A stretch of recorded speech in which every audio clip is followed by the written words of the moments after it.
Welcome back, you guys. This is Riley here with Learn With Me. This will be a video about my rosemary plant, some of the benefits, and how you can use it in your life. So let's get to it.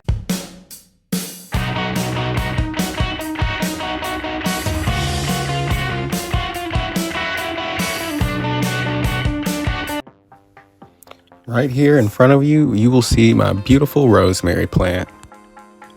Once established, it's actually one of the easiest plants to really take care of, in my opinion. Not only that, but it has a plethora of uses and benefits that I believe that you all should know. While most of you may be familiar with rosemary in cooking, it also can be used for aromatherapy and is considered a traditional medicine. To get started, the scientific name is Rosmarinus officinalis. Now, if you've been on this channel for a while, you probably recognize that second name, officinalis. In prior videos, I've informed you that officinalis is a Latin term that translates to of the workshop or of the medicine. The name rosemary comes from the Latin words ros, meaning dew, and marinus, meaning sea, which is combined to say dew of the sea. Rosemary is a member of the mint family Lemonaceae. I'll make sure to put the spelling on the screen and in the bio in case I have butchered that name completely. Other members of this family include basil, oregano, and lavender. Rosemary is a plant that has been coveted for thousands of years for its medicinal properties. One of the things that it's known to improve include digestion, enhance memory and concentration, and it can be used to relieve muscle pain and spasms.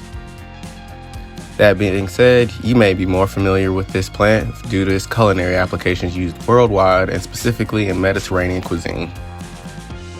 There are many ways to extract the essential oil from the plant, and one of those is to extract it into an oil that is commonly used in aromatherapy and cosmetics due to its pleasant smell and the health benefits that I mentioned before.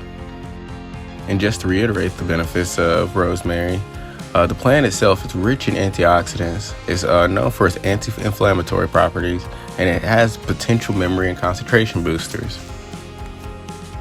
I have owned my plant for about a year now, and it's fairly easy to take care of, even though I'm taking care of it in the winter. Here are some quick growing tips in case you would like to properly maintain your rosemary plant, or if you want to get one, or if you're thinking about getting one. This is what you would typically look into having to do. Rosemary likes well-draining sandy soil. It does not like its roots to be fully clogged with water.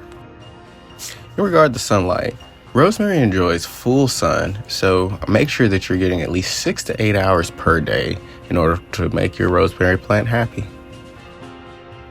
In regard to watering, try to soak the soil thoroughly and give it plenty of time in between watering so that the soil has time to dry out, as it's one of those plants that enjoys to be fully saturated with water, but also have a well-draining enough soil that it can have time to dry out fully, take in as much water as it needs, but also be able to deposit the water through the bottom of the pot acid as it doesn't need that water. Lastly, rosemary is known to grow in zones 7 through 10. But you can possibly make it work in lower zones or higher zones as long as you kind of help it take care of itself by bringing it inside, keeping it covered, or altering the environment around it just so that it mirrors more of the zones 7 to 10. Lastly, pruning the plant greatly helps the plant as it maintains shape and promotes growth. Thanks again for tuning in, you guys. Let me know if you need anything else. Otherwise, I will see you guys soon. Don't forget to like and subscribe.